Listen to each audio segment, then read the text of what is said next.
balikin tangan saya. Dikembaliin kemana saya tidak tahu. Sebelumnya saya juga tidak tahu kalau di sini tuh ada rumah Anda, saya bilang kayak gitu. Ternyata kok ini ukurannya beda. Setelah digali lagi makin dalam, itu nemu kain kafan. Pas nengok lagi ke situ, ada lagi dia. Muncul lagi, berdiri doang, berdiri nggak ngomong, nggak apa, nggak senyum, nggak apa, ya udah berdiri doang.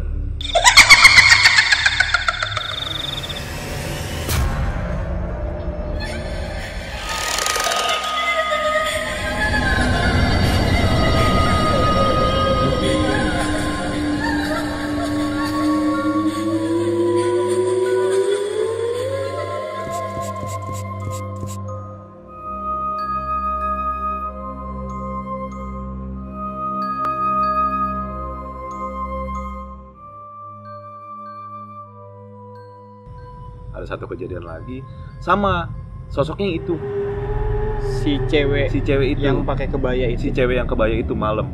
Karena kan posisi kan kalau gua kan punya tim borongan ya, jadi kita tuh kerja nggak terpatok sampai jam 5 sore gitu kan. Jadi jam berapapun memang kita bisa kejar, kita kejar. Karena kan kita kejar budget juga kan, target juga. Semakin cepat kerjanya budget semakin banyak gitu kan. Ya, kita kerjain sampai malam, kadang sampai jam 11 kita baru selesai, anak-anak tim kan.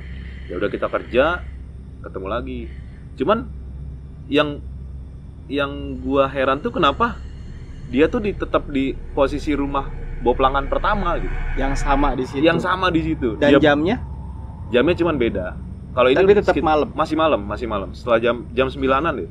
Jadi masih yang gua heran tuh dia tetap di posisi rumah Boplangan pertama gitu. Kayak gua nemu tulang di Boplangan pertama. Terus orang kesurupan di situ gitu kan. Terus ketemu si sosok itu ya di situ sampai yang ikut ke rumah gitu kan. Ya udah, akhirnya kita lagi kerja malam, lagi ngerapihin tanah bawahnya untuk ditinggiin lagi karena posisi level lantai sama tanah harus lebih tinggi. Kita lagi rapiin level lantai segala macem. Dia duduk. Jadi tembok tuh baru setengah badan kan. Dia duduk. Cuma uncang-uncang kaki aja gitu. Uncang-uncang kaki gitu. Dan itu semuanya bisa ngeliat. Semua tim bisa ngeliat. Yang gua aneh tuh di situ. Maksudnya kok orang awam juga bisa ngeliat gitu. Penasaran. Anak-anak dipanggil semua. Pas kita mau datangin semua, dia hilang. Tapi itu jelas si tukang yang 2 orang di dalam rumah itu dia ngeliat bener-bener lagi uncang-uncang, lagi duduk gini. Mungkin menurut gua kalau misalkan yang lihat satu orang mungkin bisa halusinasi. Masih halusinasi lah, gue pikir gitu. Tapi ini semua tim bisa ngelihat karena yang pas gue pengecoran pun anak-anak semua lihat gitu. Di ujung tuh ada cewek gitu. Jelas banget pakai kebaya putih, pakai kain coklat, terus pakai sanggul gitu. Ya udah, datang lagi gitu kan di hari ke-9 pas kita mulai pengerjaan setengah badan tuh dia katanya lagi di atas dinding setengah badan tuh lagi uncang-uncang kakinya gitu. Cuman ya lagi-lagi mukanya nggak kelihatan gitu. Cuman tetap pakaian yang sama. Ya udah, akhirnya gue malam itu juga cari warga sekitar lah yang lagi nongkrong gitu kan. Gue nanya, gue ingat banget namanya Bang Boyor, salah satu Karang Taruna situ lah gitu. Gue nanya, Bang, gue bilang saya berapa kali ada kendala nih, gue bilang gitu. Kendala apa? Bang Tile? Bilang gitu kan. Iya, selama pembangunan ini ada saya menemukan beberapa kejanggalan. Gue bilang pertama tulang, gue bilang gitu kan. Terus ketemu sosok sering kesurupan. Akhirnya Bang Boyor ceritain. Iya, dulu tuh sebenarnya sebelum di lapangan bola itu makam umum. Nah, makam umum akhirnya tanahnya sebenarnya punya salah satu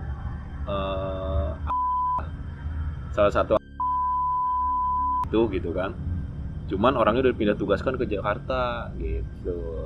Dia tuh tidak tahu kalau tanahnya itu dipakai untuk pemakaman umum gitu. Nah, dia tuh nyuruh orang buat diratain aja gitu. Nah, terus gue nanya lagi sama Bang Boyor, Bang, gue bilang, saya udah 2 kali bahkan sempat ikut ke rumah, ada satu sosok yang pakai kebaya putih, terus pakai kain coklat sama disanggul, gue bilang. Oh, kalau itu maksudnya udah jadi cerita di sini gitu. Dan makhluk itu memang di sekitaran sini gitu. Jadi ketika memang ada orang baru ya dia kayak gitu. Dia ibaratnya mau Kenalan, kenalin lah apa segala macem gitu. Oh gitu bang, kira-kira ngeganggu gak deh bang? Ya tergantung gitu, kalau misalnya dari situnya tidak izin atau apa dia bisa ganggu. Oh ya udah, akhirnya Bang Boyor cerita bla bla bla banyak, gua ngerti lah gitu. Oh gua ngerti. Terus kata Bang Boyor, Biar lancar apa ke depannya segala macem, ya coba aja disiapin sajian lah dia. oh iya bang, gua udah iyain tapi gua nggak lakuin gitu. Karena Gua nggak terlalu mempercayai hal-hal seperti itu lah, maksudnya tidak mempercayai dengan sesajen gitu kan. Menurut gua buat apa lu kasih makan gituan gitu kan. Nanti kalau misalnya lu kasih makan dia ngelunjak malah minta lagi gitu kan. minta lebih nanti. Iya, takutnya kayak gitu sih gua gitu. Bukannya gua nggak mau kasih gitu. Sebenarnya kalau misalnya lu mau minta fried chicken ya gua kasih gitu. Bener. Jadi ya Bang Boyer bilang itu, ya udah. Tapi setiap hari dia nongol terus. Bang, Pasti setiap pasti hari. nongol. Setiap hari itu malam nongol. Sampai di satu titik gue udah capek nih. Wah, gue udah capek banget gitu kan. Yang pertama gue kasihan sama tim gue tuh lelah, terus udah harus ngadepin ngadepin kayak gitu tiap hari gitu. Maksud gitu. gue kan udah capek, udah lelah. Ya maksudnya sedikit banyak gue bisa lah gitu kan. Maksudnya bisa lihat yang seperti itu. Ya akhirnya gue ajak salah satu ketua tim Pak Mulyono namanya. Mudah-mudahan Pak Mulyono denger nih, kalau masih inget ceritain balik. Ya gue ajak Pak Buat Mulyono. Pak Mulyono mungkin ditunggu nanti. Ya Pak Mulyono ya. Jadi Pak Mulyono gue ajak. Kebetulan Pak Mulyono juga sedikit ngerti lah masalah itu. Akhirnya ya udah, gue coba ngobrol, temuin, dan itu jelas. Pertama kali dipanggil sama Pak Mulyono si makhluknya, wah itu walau alam sih ya. Maksudnya Yang cewek ini kan. iya, karena kita udah capek banget gitu kan, harus ngadepin kayak gitu. Lagi kerja tuh pasti ngelihat. Jadi rasa takut udah sedikit hilang Iya. karena saking capeknya. Karena Dan sering ngelihat itu gitu. nggak beres-beres jadinya tuh kerjaan gitu. Ketika ngelihat itu kan pasti tukang lari gitu kan, entah teriak atau apa gitu kan. Ya, akhirnya udahlah gitu kan. Ya udah coba ngobrol sama Pak Mulyono. Dipanggil sama Pak Mulyono. Pertama kali dipanggil sama Pak Mulyono itu gua nggak tahu mata gua yang salah atau enggak. Itu beda sosoknya. Beda lagi dari yang awal. Dipanggil itu sosoknya beda. Tetap pakai kebaya putih, pakai kain coklat, tapi nggak disanggul. Ini udah darah semua. Mukanya darah. Oh, semua udah darah semua. Jadi udah nggak pakai sanggul, rambutnya digerai. Dia cuma duduk gini aja. Kayak gitu. Maunya apa? Ya ada interaksi apalah. Akhirnya Pak Mulyono sampein ke gua, dia bilang Dia nggak mau apa-apa. Dia cuma senang sama satu orang yang ada di sini. jadi si makhluk itu senang sama satu tim gua. Gitu. Pak Mulyono bilang ya beda alam lagi. Berarti beda alam, lu nggak bisa suka sama manusia gitu karena memang sudah beda alam. Terus dia bilang kalau misalnya Pak Mulyono sih nyampein nama gue gitu, kalau misalnya saya mau ngikut dia gimana gitu. Cuma Pak Mulyono bilang jangan gitu, kasihan gitu, dia punya keluarga, jadi ya tetap di sini aja gitu kan, kasihan lah pokoknya. Itu gue jelas ngeliat, jelas banget darah semua, mukanya darah semua. Mukanya hancur atau? Kalau jelas hancurnya sih nggak Cuma terlalu, memang ada cuman darah. darah aja, darah, dan itu bau banget. Bau ya. Darah, bau. Terus udah kayak gitu, dia cerita sama Pak Mulyono sampein ke gua maunya apa, maunya tetap si orang itu.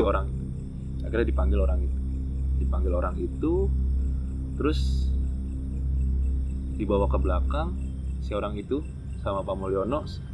Si makhluknya tiba-tiba hilang gitu aja, nggak tahu apa yang dilakuin Pak Mulyono itu. Terus tiba-tiba keluar, nongol lagi di atas tembok, macam-macam kaki. Dia ketawa, gitu, ketawa aja. Dia ketawa terus, tapi udah berubah lagi. Mukanya cantik banget, masih pakai baju yang sama, disanggul. Terus dia cerita, si Pak Mulyono tuh cerita apa ibaratnya kayak kita lagi cerita di atasnya ada setan nih. Oh iya. Dia cerita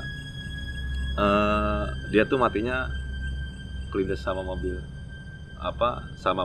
molen. Nah jadi kenapa dia pas kita lagi pengecoran dia nongol karena dia benci banget sama mobil molen tuh. Jadi dia tuh meninggalnya di jalan yang nggak jauh dari project. Dari project lah nggak jauh, katanya kelindes sama mobil molen meninggalnya. Terus ya walau alam sekarang masih ada atau enggak, dia sih minta dicariin matanya nggak ada. Jadi pas kelindes mungkin matanya udah Iya, hancur nggak mungkin tahu ya. lah, entah hancur entah mental atau apa gitu. Dia minta dicariin mata. Ya kita kan sebagai orang awam nggak tahu gitu kan, nggak tahu. Yang ngobrol sama Pak Mulyono.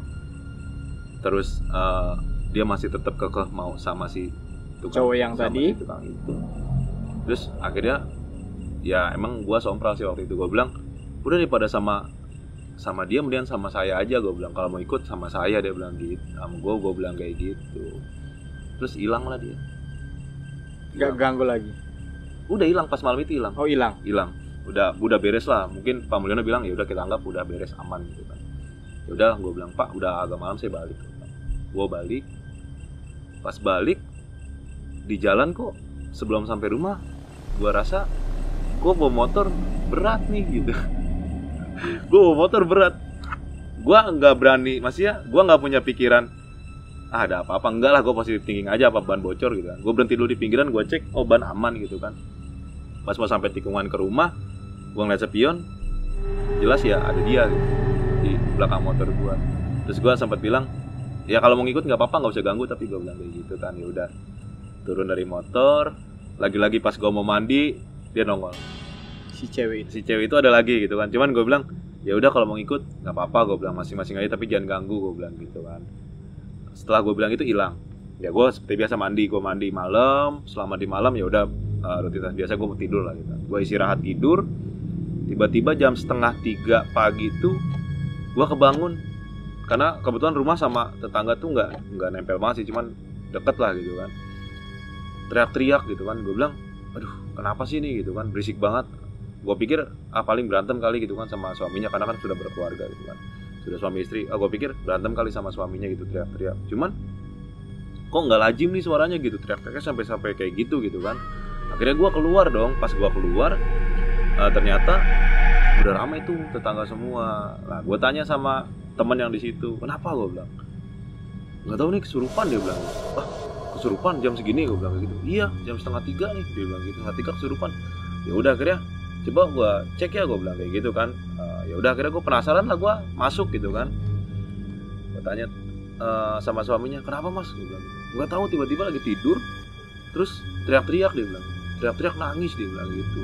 Ya udah terus akhirnya gue minta izin lah sama suaminya, mas coba saya tanya ya, gue bilang gitu, siapa tahu mau interaksi, gue bilang kayak gitu kan.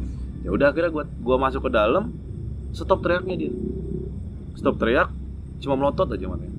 Terus gue tanya, ini siapa? Gue bilang kayak gitu. Jangan ganggu orang, kasihan, gue bilang gitu kan, malam-malam saya juga lagi istirahat, yang lain lagi istirahat, gue bilang gitu. Kalau memang ada yang mau disampaikan silakan sampaikan, gue bilang kayak gitu. Akhirnya terus dia bilang, saya ikut kamu. oh si teteh yang dari proyek, gue bilang kayak gitu kan. Kenapa teh? Gue bilang kayak gitu. Teteh mau nyampein apa sama saya? Gue bilang kayak gitu. Kalau memang saya bisa bantu, saya bantu, gue bilang gitu. Tapi kalau misalnya saya tidak bisa bantu, ya mohon maaf, gue bilang gitu. Terus saya juga mohon maaf kalau misalnya selama pembangunan kemarin saya telat izin, gue bilang kayak gitu kan ya. Terus dia bilang, saya cuma minta dicarikan mata saya. Lagi-lagi gue bilang, ya saya tidak tahu matanya di mana, gue bilang kayak gitu. Karena saya juga tidak tahu kejadiannya seperti apa gitu kan. Emang teteh siapa? Gue bilang kayak gitu. Saya Yuni. Namanya Yuni. Gue kalau nyebut nama dia merinding gak sih? Saya Yuni, dia bilang kayak gitu. Tolong carikan mata saya. Saya nggak tahu teh matanya di mana. Gue bilang. Terus sekarang mending teteh keluar, gue bilang gitu. Kita masing-masing aja, gue bilang kayak gitu kan ya. Kasihan juga yang punya badan, gue bilang, mau istirahat, gue bilang kayak gitu kan. Carikan dulu mata saya. Saya tidak tahu cariin matanya di mana, gue bilang kayak gitu. Akhirnya gue kehabisan akal kan, ini gimana caranya biar dia mau keluar dari tubuh orang itu gitu kan. Gue nggak tahu gitu caranya seperti apa. Akhirnya si tetangga tuh panggil ustadz. Ada ustadz lah di sekitaran rumah yang ya mungkin bisa juga kayak gitu. Akhirnya dipanggil ustadznya, si Yuni itu ngaji, dibacain apalah sama si ustadznya. Tapi si Yuninya bisa ngaji. Malah pinteran Yuninya. Iya, jadi ketika si ustadznya baca surat Al-Fatihah, dia lebih dulu baca surat itu. Terus si ustadznya baca surat ini, dia bisa baca surat itu. Sampai akhirnya si ustadznya bingung kan, dia ditanya maunya apa, dia tetap jawabnya, Saya cuma minta dicarikan mata saya. nah kehabisan akal kan si ustadznya. Panggil lagi temennya, 2 ustadz, di ngaji lagi, sama dia ikut ngaji. Yuni ikut ngaji lagi, terus sampai pokoknya gue nyaksin langsung si ustadznya bener-bener sampai udah keluar keringat semuanya. Itu ngaji, dia juga ikut ngaji bareng. Gue baru kali ini maksudnya ngeliat makhluk bisa sampai kayak gitu. Maksudnya ya Allah alam, itu kuasa Allah gitu kan. Si makhluk Yuni ini yang menurut gue dia penasaran nyari mata dia, tapi ketika di ngaji itu dia bisa ngaji. Ya udah, si ustadznya udah bingung mau ngapain lagi, diajak ngobrol juga dia cuma bilang cariin mata saya gitu kan. Dan si ustadz juga bingung nggak tahu harus di mana, gue juga bingung nggak tahu nyari mata dia di mana. Akhirnya gue balik ke proyek jam 3 pagi. Langsung hari itu juga gue balik ke proyek. Gue lagi gue tanya sama Bang Boyor, gue cari Bang Boyor, gue bilang ini yang namanya Yuni ternyata ngikut saya pulang, gue bilang gitu. Dan dia masuk maksudnya nempelin tetangga lah, gue bilang gitu kan.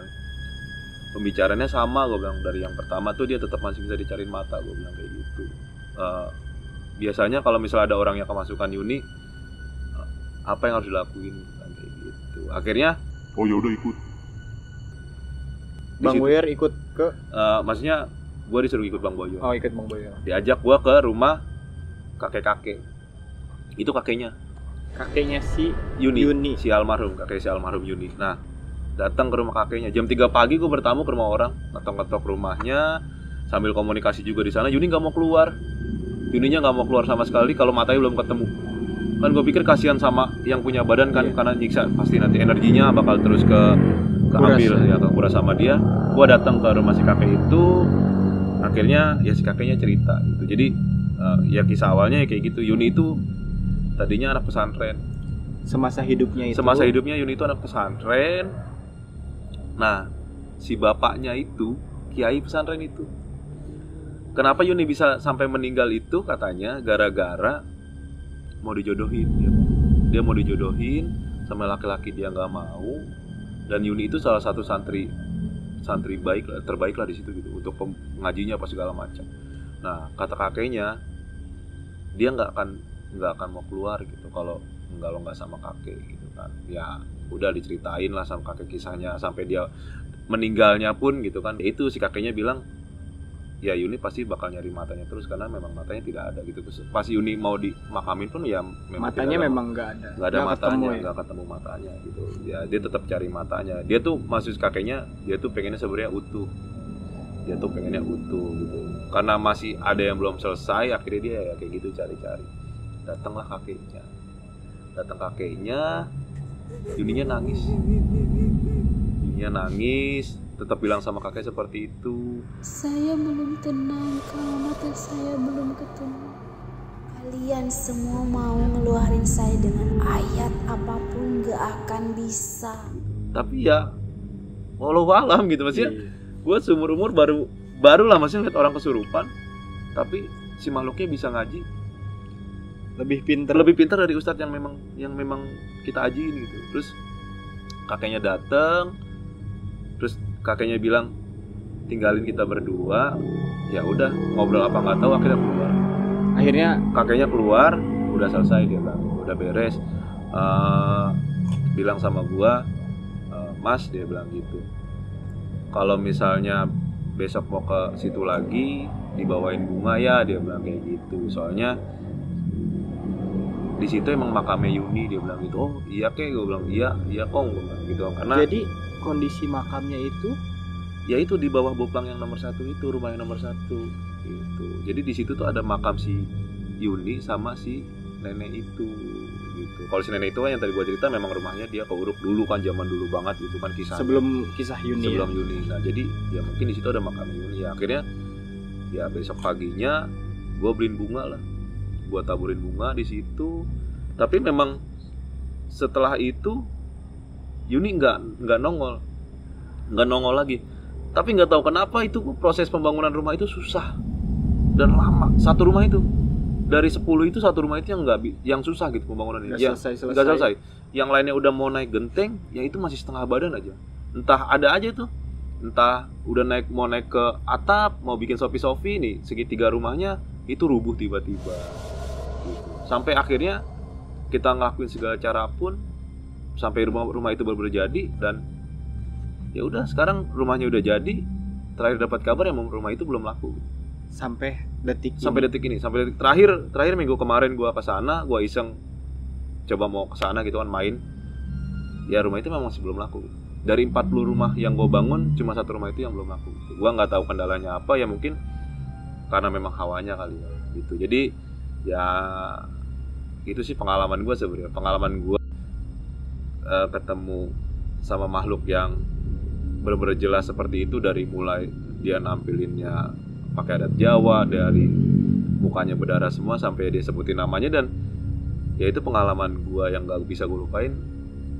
Makhluk bisa ikutin ayat gitu. Maksud gua kan kalau makhluk itu ketika kita ngomong bismillah aja dia udah panas gitu. Nah harusnya ini dia malah enggak gitu. Dia malah ikutan balik ngaji gitu doang sih. Ya paling itu aja sih Bang ceritanya. Ya oke. Balad cerita di luar nalar dari awal mungkin sampai akhir gue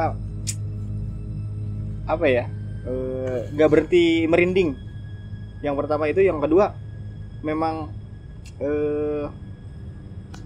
sampai sekarang nih masih merinding. Di luar nalar ya. Di luar nalar banget. Gue juga sama sih. Mungkin ada beberapa pertanyaan buat Bang Irfan nanti setelah kita closing. Dan yang pasti terima kasih buat Bang Tile ya. Atas ceritanya yang bikin gua nggak berhenti merinding dan gua nggak berhenti merhatiin dari tadi, dari pas part awal sampai akhir.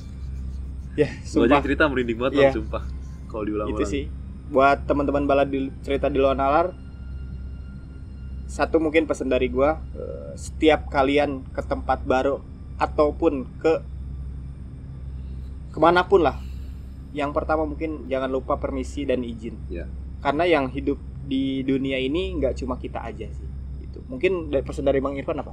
Ya paling sama sih. Jadi kita kan hidup berdampingan, yang nggak cuma sesama makhluk kayak kita sama manusia, cuman ada makhluk lain lah yang memang tidak bisa kita lihat, ya tetap harus permisi juga gitu kan. Itu sih paling pesannya. Ya oke teman-teman balad cerita di luar nalar, mungkin sepenggal kisah dari Bang Tile ini mudah-mudahan jadi pelajaran untuk kita semua. Karena yaitu balik lagi ke tadi, kita hidup di dunia ini tidak cuma kita doang sebagai umat manusia, ada bangsa-bangsa yang lain mungkin yang hidup berdampingan dengan kita. Mungkin sampai sini aja buat balad cerita di luar nalar. Jangan lupa like, komen, dan subscribe. Dukung terus channel kita. Pokoknya sehat selalu, tetap kuat di masa pandemi ini. Assalamualaikum warahmatullahi wabarakatuh.